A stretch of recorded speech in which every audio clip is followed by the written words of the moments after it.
Aiken College is located in Greenvale, which is in the northwest corridor of Melbourne. The school opened in 1999 with about 240 students, and we grew to about 1250 by 2005, and just recently we've increased our numbers up to about 1420. There was certainly a demand for education services out in this northwest corridor, and the fact that we were also low fee was very attractive to families who were moving out into this growth corridor. So independent schools are responsible for developing the schools. For the college, it's been a complex process because of the cap on the enrolments.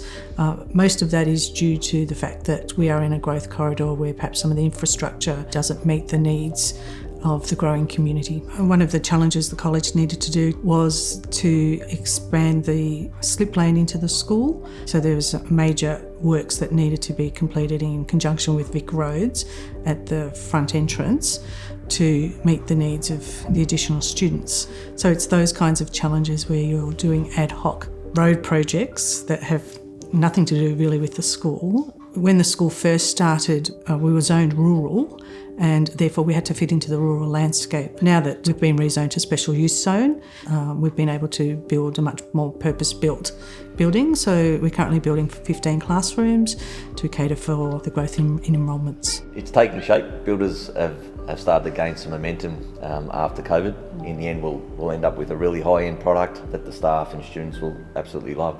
As the demand for independent schools and independent school places increases in Victoria, what we've found is that schools are ready to help government and to meet demand. But we need to make the process easier for new schools, and we also need to make sure that those existing schools that are looking to grow are able to do this without unnecessary bureaucracy.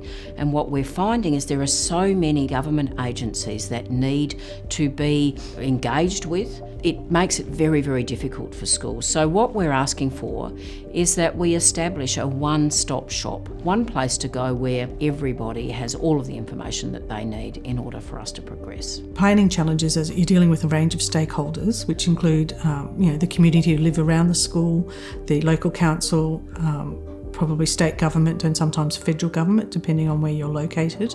There may be matters such as bushfire overlays, flood overlays that you need to consider, and they all take time in terms of planning, and it's actually quite an expensive process. They are schools, they're school communities. They're not property developers. What they need is to have a very simple process where they can meet the guidelines that they need to meet and meet the demand for new places and new schools. As a principal, I'd love to be able to focus solely on providing education opportunities for students. I think the reality of independent schools in the growth area is that you need to meet the challenges, the town planning challenges in particular, and it would be great to be able to see those simplified.